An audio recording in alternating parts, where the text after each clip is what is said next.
Warren Buffett doesn't buy a stock without knowing exactly when he'll sell it if it crashes. Neither do the best traders in the world. They set something called a stop-loss, a line in the sand. If the stock falls past it, they're out. No emotion, no debate, they walk away. And it's the single skill that separates millionaires from the people who lose everything. Now here's what nobody tells you. You should be doing the exact same thing with your worries. Right now, there's a worry looping in your head, a bad conversation, a grudge, a regret, a fear.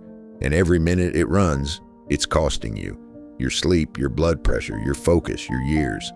But unlike a stock, your worry doesn't have a built-in exit. It can keep draining you for decades. Carnegie figured this out nearly a century ago, and he borrowed the cure from Wall Street.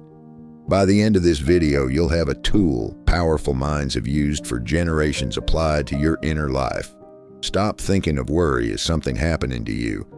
It's something you're paying for. Every minute that worry runs is a withdrawal from your nervous system. The same way holding a losing stock costs you money, every day it falls, holding a worry costs you life every hour it runs. Henry David Thoreau wrote a sentence that destroys almost every excuse for chronic worry. Read it twice.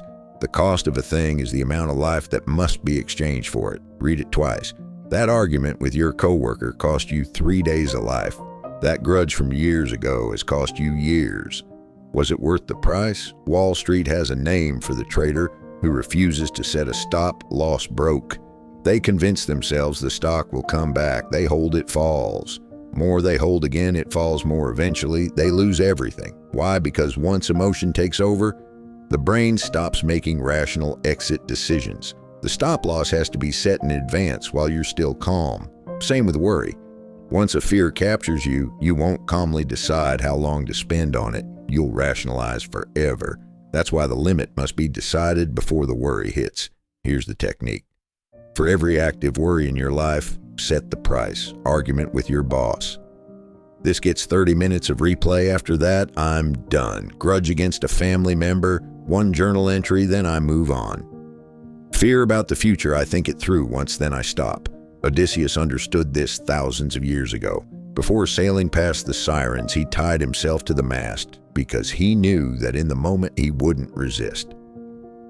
The chains were the pre-commitment. Your stop loss is your chain. Set it before the sirens start singing. You'll feel tempted to keep worrying past the stop loss because of one powerful psychological bias. The song fallacy. I've already spent so many hours worrying about this, I might as well keep going until I solve it. No, the hours are already gone. The only question is whether you'll sacrifice more. The investor who refuses to sell losing stock because they already lost money often loses everything. The worrier who refuses to release a worry because they've already spent years on it loses their peace. And most people never notice it happening. So the answer is just discipline, right? Be tougher. Push harder. No.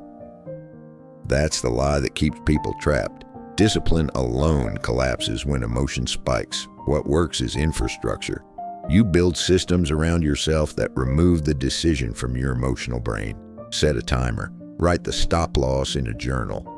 Tell a friend to hold you accountable. Install structures that decide for you before emotion arrives. That's how traders survive. That's how you survive worry. Here's the truth. Every worry has a price. You can choose the price, or the price will choose you. Decide right now what each worry in your life is actually worth, not what you've already spent on it. What it deserves, and when you've paid that amount, close the position. Walk away, take the loss, live the rest of your day, because the alternative is becoming the person who keeps holding the falling stock of their own peace until there's nothing left. Carnegie said it perfectly. Decide just how much anxiety a thing may be worth and refuse to give it anymore.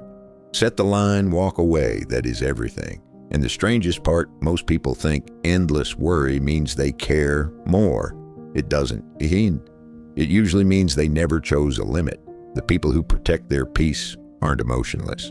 They decide in advance how much of life they're willing to spend on. Set the line and walk away. That is everything.